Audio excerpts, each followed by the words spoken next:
Hello? Welcome to Night, where the dark speaks and true stories haunt. This channel brings you real horror experiences, urban legends, and chilling encounters that people have truly lived through. Every episode is based on actual stories, told in a way that pulls you into the shadows. From haunted houses to unsolved disappearances, strange family secrets to ancient curses, we explore the kinds of stories that leave you questioning what's real. Perfect for late-night listening or a lonely commute home. Subscribe and let the night in. If everyone can leave a comment to let me know where you are listening from in the world.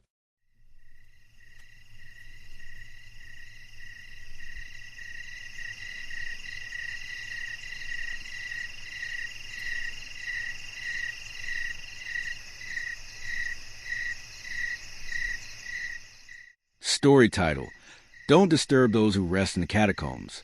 Hope is dead, and soon I will be too.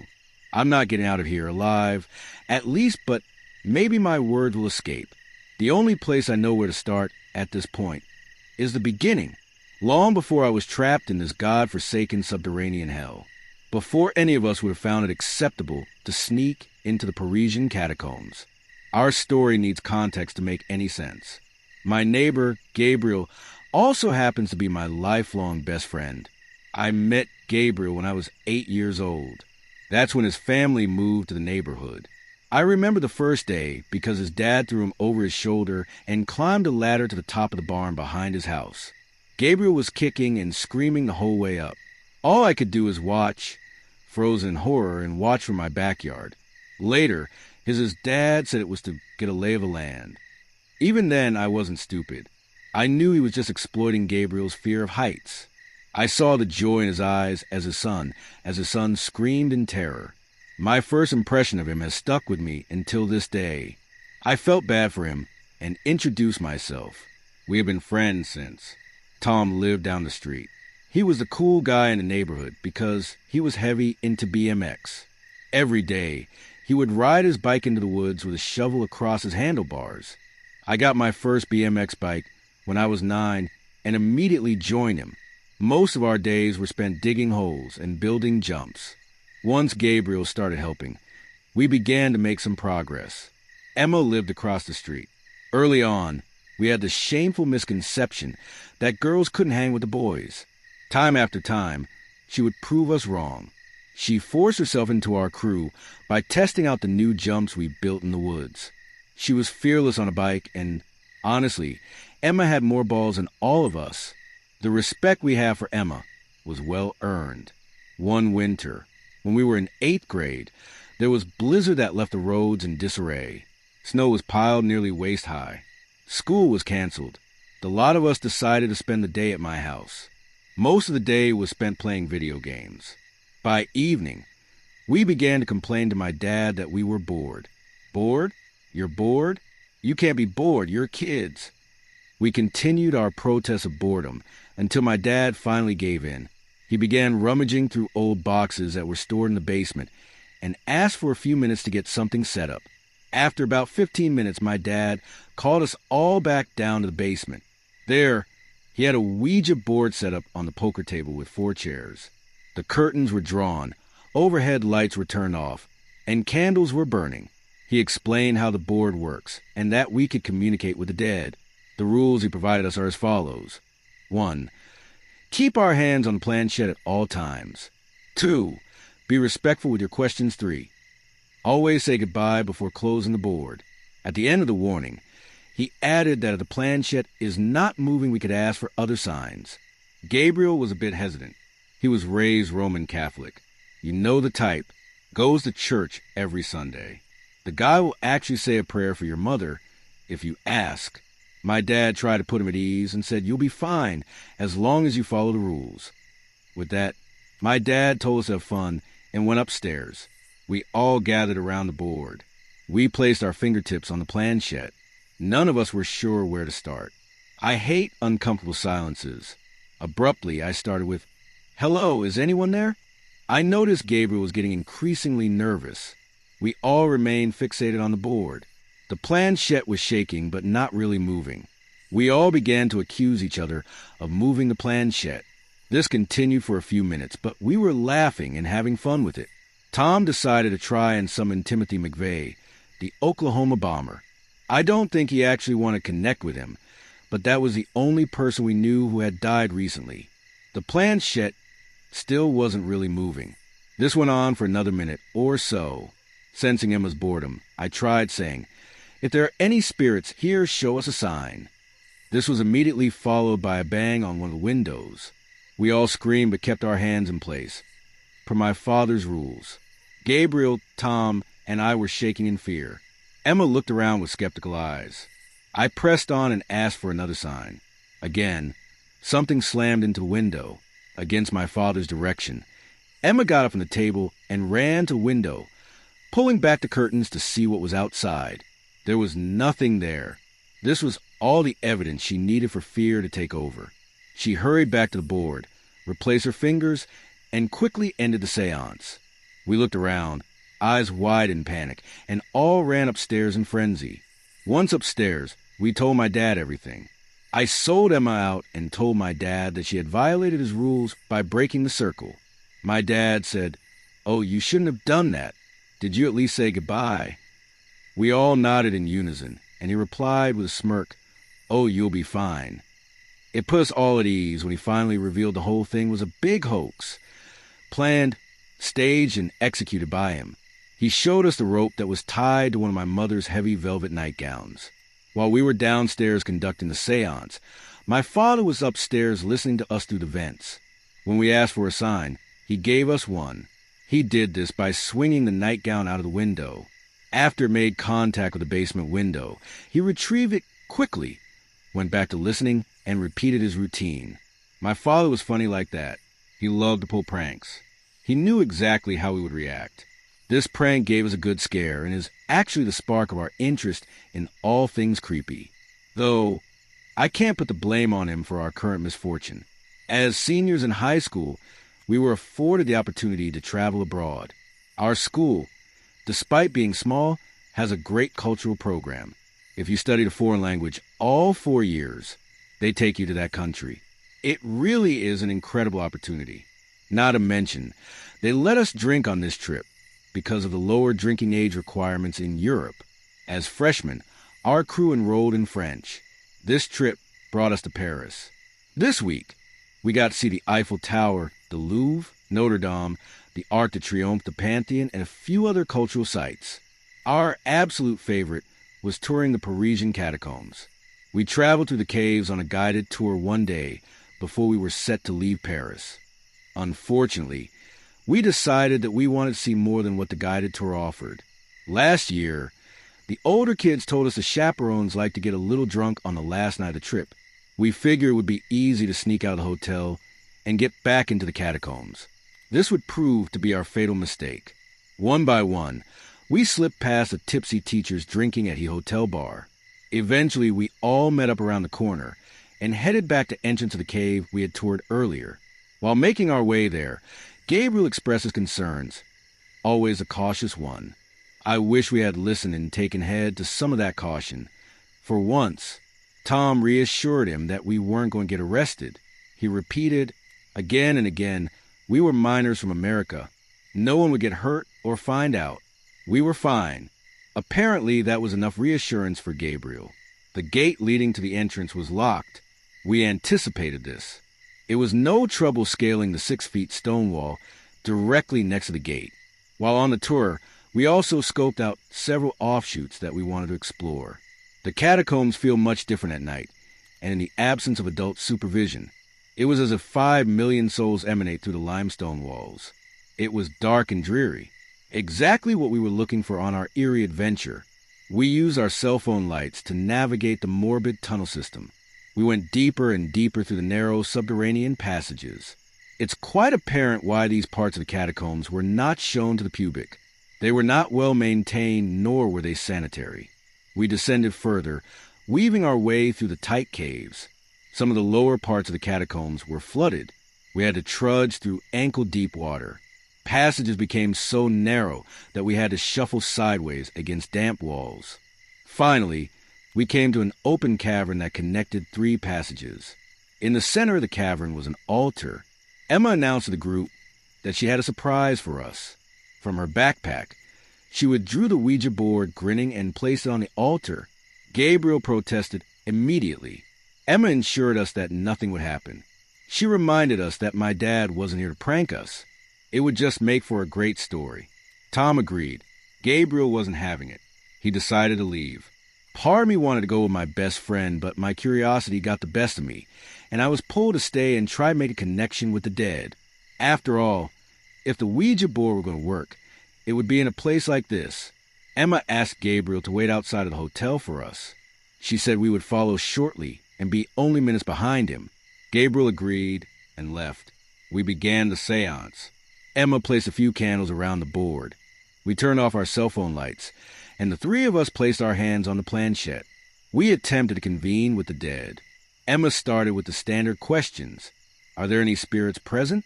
If there are any spirits present, can you show us a sign? We didn't receive any response. Then I had the bright idea to ask in French, "Ayo quel cantai?" Or is anyone here? Suddenly we heard loud rumbling in the earth. The ground quaked as the passageway behind us crumbled. We all recoiled from the board in panic. We checked our phones for service, which was dumb, as we had lost service as soon as we entered. The thick stone walls suffocated any chance of getting a signal. It took a moment for us to gather our composure. Emma proposed we begin to find a way out.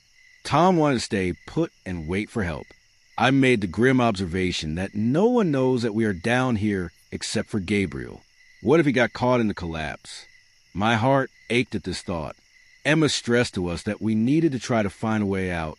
We had learned earlier that day that there were over 200 miles of tunnel running underneath the city, and it could take quite some time for us to be found. The options were weighed. Stay and wait for help that may never come, or to try to find a way out. Eventually we decided to try and find a way out. We could only hope that Gabriel didn't get caught in the collapse.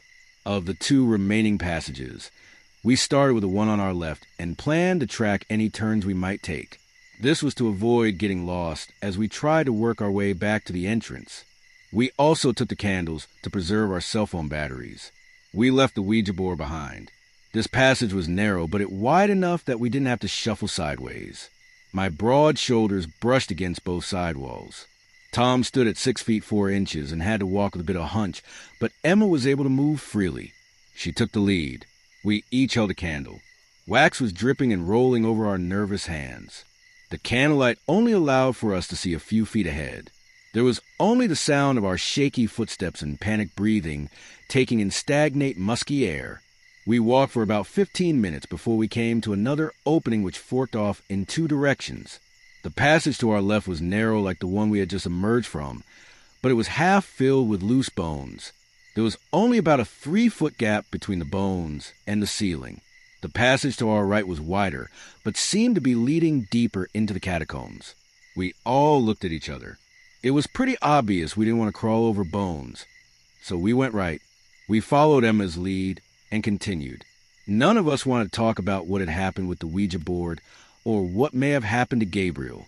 Our focus remained on finding a way out. This passage smelled of mildew. We could hear running water. Soon after that, we noticed small cracks in the walls where the water was seeping through. The murky water gathered in the center of the floor and began to flow like a stream. It must have been flowing for a long time, because it wore a groove into the stone.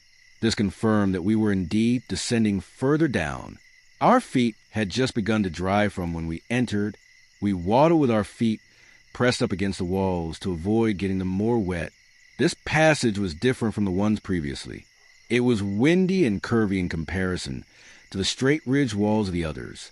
It appeared warped. After about what seemed like 20 minutes of waddling, Emma stopped. We held our breaths and listened. There was a faint, repetitive thud that seemed to be coming from the walls.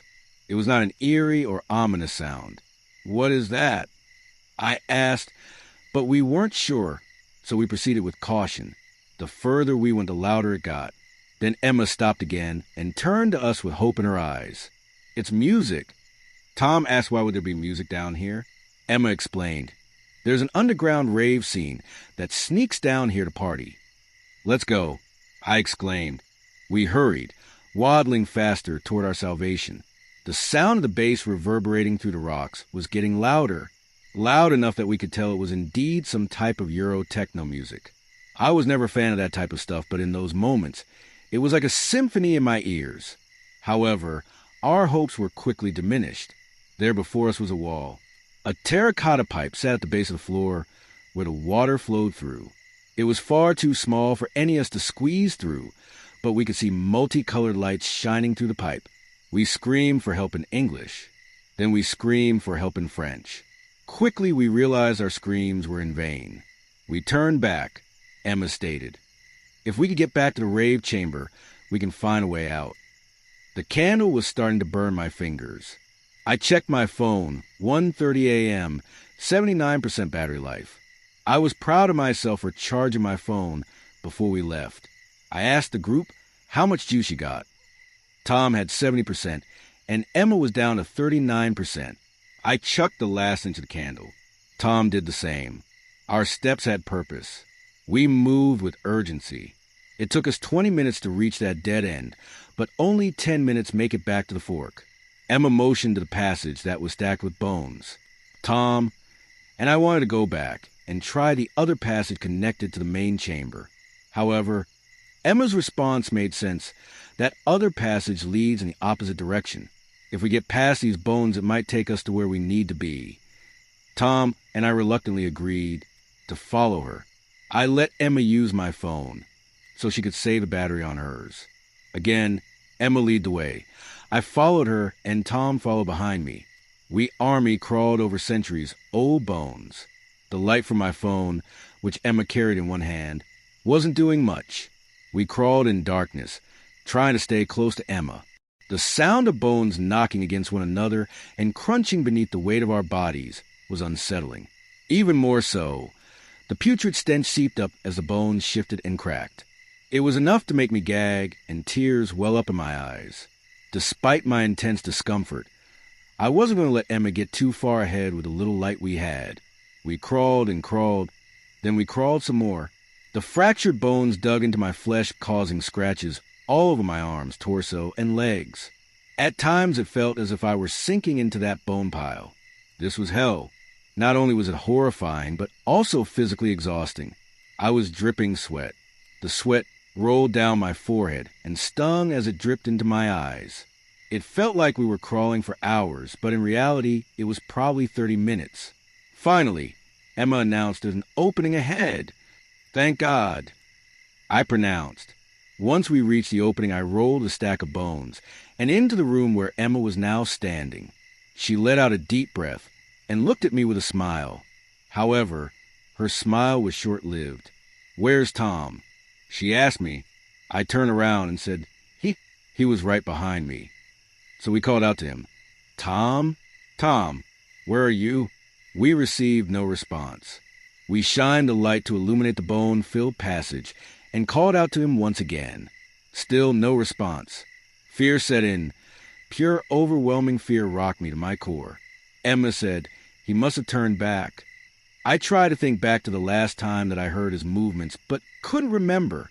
I was so focused on Emma in front of me and the bones underneath that I didn't pay much attention to what was behind me. I asked Emma, "Do you think something is happening here?" She asked, "What do you mean?" With the Ouija board. The tunnel collapsed right after. Emma cut me off. "Mikey, nothing supernatural is happening here. Sometimes tunnels collapse." Tom probably turned back to wait for help. That's what he wanted to do originally. We should go get help. She was right about Tom.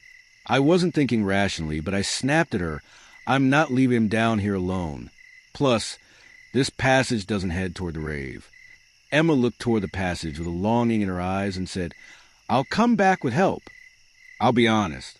I was angry with Emma, thinking she would leave us behind.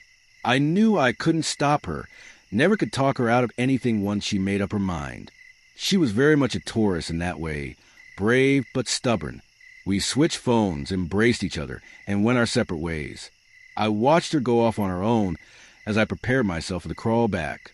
I reluctantly started my way back to Tom and the main chamber. My mind raced with doubt.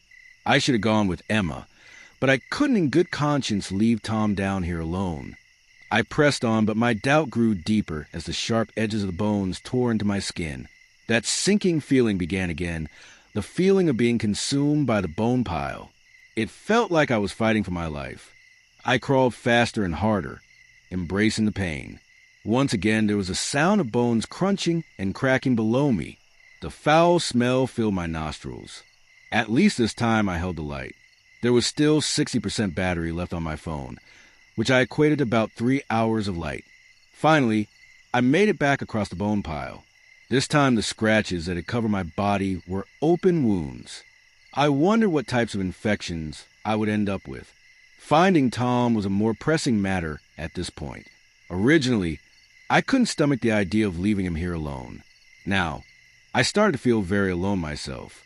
I hurried my way back through the narrow passage, calling out to Tom. More doubt crossed my mind as I questioned myself. Why would Tom turn back and not tell us? Panic ensued, but I needed to get back to that chamber where the Ouija board was. I knew that much. When I finally reached that chamber, I found it empty. There was no sign of Tom. This feeling of isolation made my stomach churn. My breath had been taken from physical exertion and panic. As I was catching my breath, I questioned if Tom would try to find another way out. He must have. I decided it was better to go look for him instead of waiting here by myself. At least if I found him, I wouldn't be alone. I entered the other passage and descended deeper into catacombs. It didn't take long for me to get to the next chamber. This chamber was shaped like an octagon and connected 3 tunnels. The tunnel to my right was the best option, as it seemed to lead toward the entrance in which we came. The other passage seemed to descend further into the catacombs. I called out to Tom. Both passages only echoed the sound of my own voice. That's when I decided to cut hard right and work my way toward the entrance. This tunnel was decorated with bones, like what we saw on the guided tour.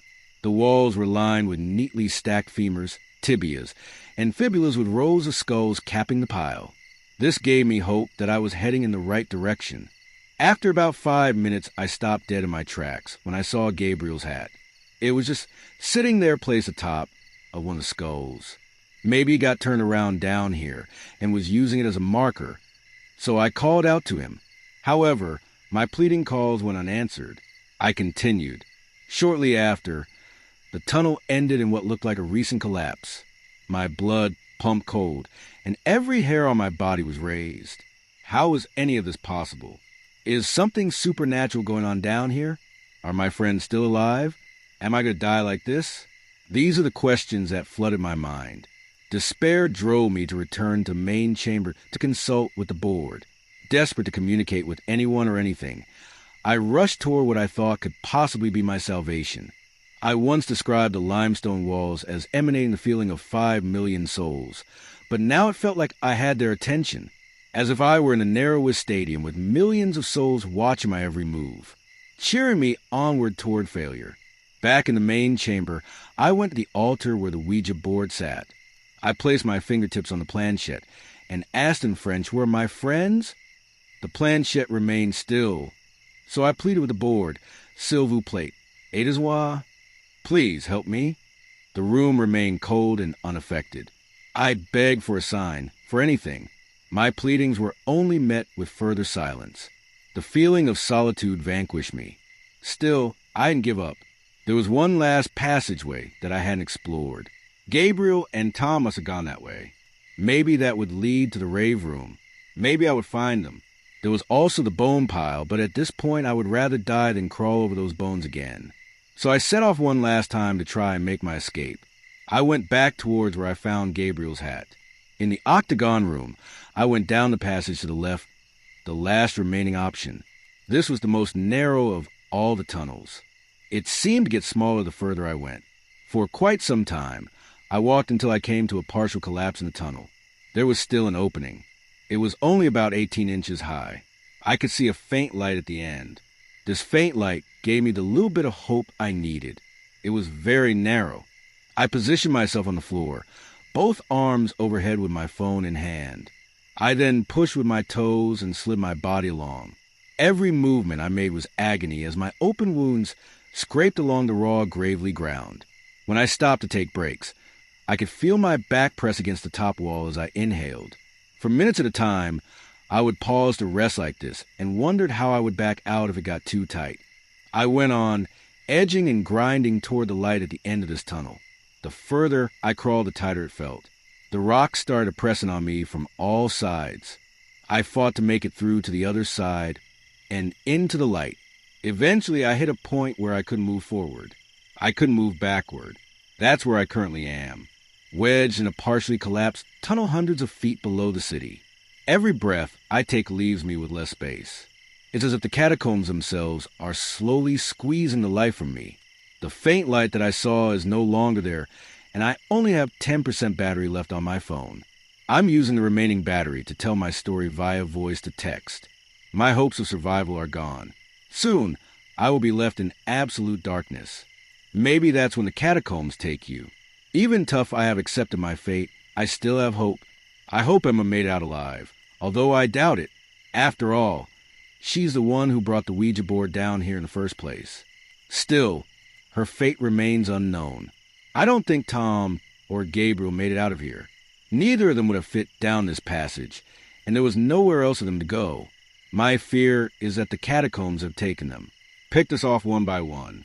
I do have hope that someone finds these words and shares my story. If these words do make it out, please tell my mother and my father that I love them. Lastly, take it from me on good authority. Never try to contact those who rest in catacombs.